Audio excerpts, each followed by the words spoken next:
braćo i sestre, rekao vam kako nekada trebamo iščitati ono što čitamo, ono što slušamo, razumi shvatiti, nekako prodrijeti u dubinu samog čitanja. Tako i večeras u Evanđelju možete primijetiti kako je Ivan Krstitelj imao isto neki susret s onostrani, viđenje, ali nema opisano kako se to dogodilo, kao recimo kod Mojsija što imamo kad mu je Bog iz vrema govorio da ide osloboditi njegov narod, ili kod Gospe kad je Gabriel najavio kako će roditi sina Božjega, ili kod Ivanovog ćaće Zaharije kad mu je anđeo oko žrtvenika najavio da će mu se Ivan roditi, pa on nije povjerovao kao starac dedom da će dobiti sina po starosti, pa zamijenio dok se Ivan nije rodio, pa onda progovorio. Dakle, tako nekako kako se dogodilo s Ivanom nemamo opisano, ali jasno iz ovoga proizlazi onaj koji me posla. Rečeni, kad vidiš da dok Sveti silazi, to je taj, to je sin moj ljubljeni. I u svakoj misiji Ivanove riječi izgovaramo, evo jaganjca koji oduzima grijehe svijeta. Bog šalje svoje ljude, posebne, sve nas šalje, da budemo ispružena njegova ruka, da za njega radimo, za njega da svjedočimo, za njega da živimo. Ali kada sve krene kuda ne treba, onda Bog podigne posebne ljude koji imaju zadaću od Boga određenu i oni tu zadaću htjeli ili ne htjeli, na ovaj ili onaj način moraju ispuniti. Kao što Jona htio pobjeći, da ne ide u Ninivu, pa znate, ipak je morao otići i morao je najaviti Gospodinu riječ i ljude vratiti Gospodinu. Sam Ivan je preteča Isusov. Njegova je zadaća bila pozivati na obraćenje.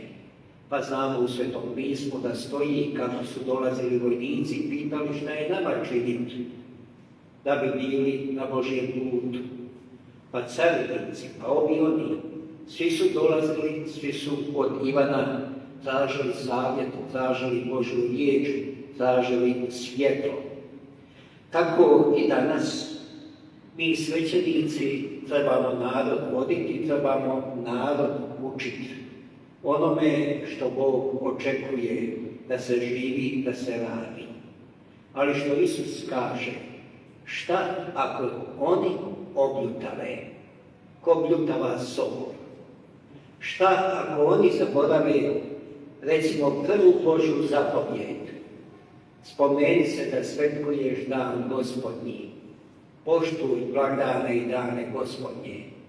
Pa recimo danas, da tamo na tom nekakvom novom crkvenom pastoralnom centru, uz pravoslavnu crkvu, u punom jeku grade taj pastoralni crkveni centar.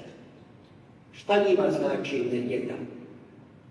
Ali govorit će nama i nas učiti kako naša nedjelja ne valja, kako naše poštivanje nedjelje i Boga ne valja, a njihovo očito kršenje i crkvene i Božje zapovjedi valja. Vidite, zašto vam ovo govorim?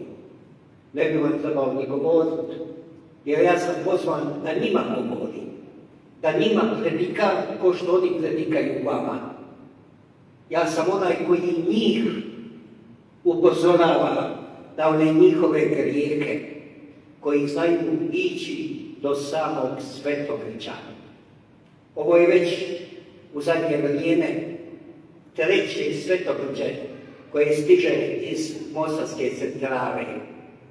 Prvo je bilo kada je rekao da se Boga ne pita kod poziva.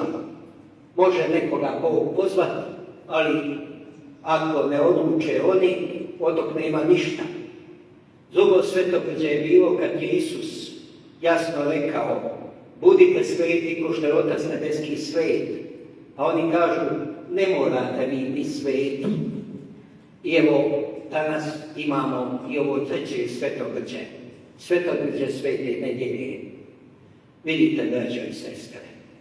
Neki kažu, zašto Radoš onako žestoko trgovi blaše, na ljepši način to iskazati.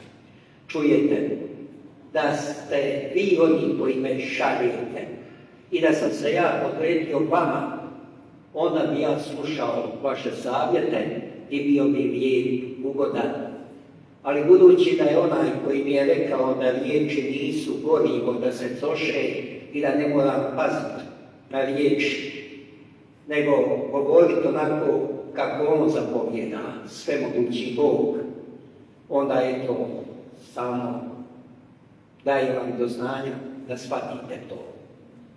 I svi oni koji se ne znaju više sablazniti ni nad jednim takvim velikim grijehom i zlom.